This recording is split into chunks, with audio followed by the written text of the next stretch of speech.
What is up, y'all? It's your boy Muchigo back once again with another basketball video, and today we are going to discuss the Dallas Mavericks. We just have to talk about them, man. Like I've made a video, I want to say 2-3 weeks ago, saying that they were in big trouble, but never ever have I imagined that they would actually miss the play-in. And now they're actually talking about, according to the latest reports, that they want to shut down both Kyrie and Luka, or at least they're considering it, which is insane to me. But yeah, how do we get there? The trade happened at the trade deadline. Kyrie got traded for Dorian Finney-Smith and Spencer Dinwiddie. And everybody, had mixed opinions about the trade. Some people, I remember, for example, Kevin Garnett saying that the Mavs were coming out of the West. Some people were skeptical, but again, no one thought that it would be this bad. For me, I thought that they would make the playoffs still, but because of the lack of defense, that they would go out like in the second round or some stuff like that. But it's been awful. When Kyrie got there, they were the 4th seed, and now they're like 11 seed with 3 games left and 1 game out of the play-in, but they don't have the tiebreaker, so it's pretty much 2 games out of the play-in with 3 games left. So they're out of there. They're gonna miss the play-in. And it's a lot of blame who can go around, who needs to be thrown around. And I know like the easy target will be Kyrie Irving. Obviously, he wasn't there. They were okay. Super good offensively, very bad defensively, but still 4th seed. And now Luka came out talking about, he's not happy, he's not having fun. Jason Kidd is talking about, I can do nothing. It's only the players, who are out there. Me, I'm just watching, which is a crazy take for an NBA coach.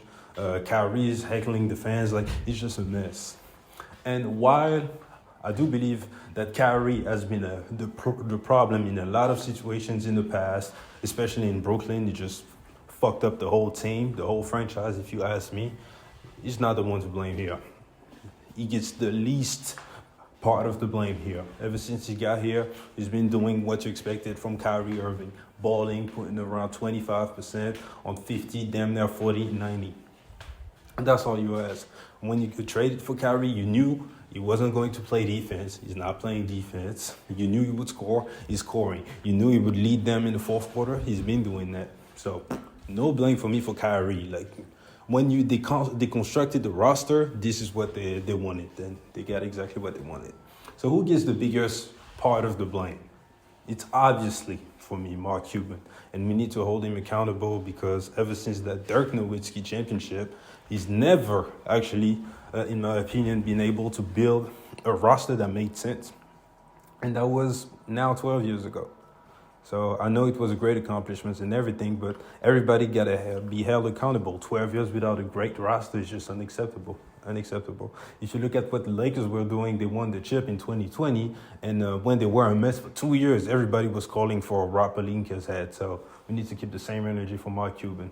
All he had to do was at least try to keep Jalen Brunson or, add some pieces that made sense, not just bargain for Kyrie, who you knew would not play defense, would be another very heavy ball handler.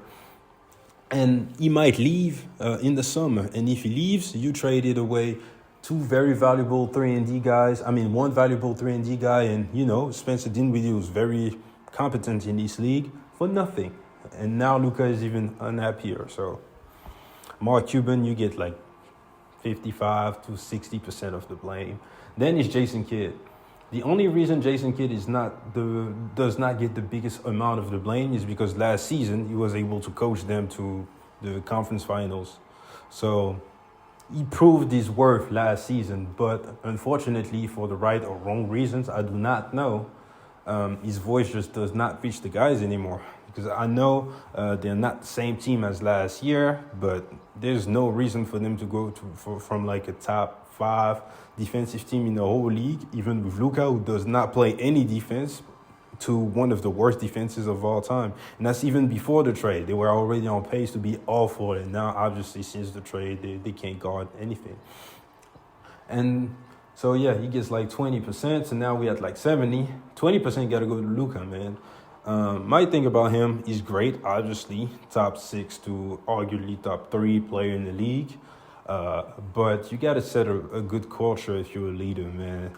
And what I mean by that, you need to play some defense, or at least try. It's some superstars in the league who are not good at defense, but at least they try. Like if you look at Steph Curry, some people will say he's a good defender. I'm not in that boat, but at least the man is in position. He's trying. He won't get caught, sleeping on back doors. He won't be arguing over like a missed call and not come back on defense. He tries. If he gets beat, it's just because, like he's not the most athletic guy in the league, but he's trying. So everybody can see that, the leader is trying his best, so they will follow. When you see Luka, who's out there not playing defense, not even faking it, not even, gambling for steals, that's not even good defense, but he's not even doing that. Like he's just letting people blow by him all the time.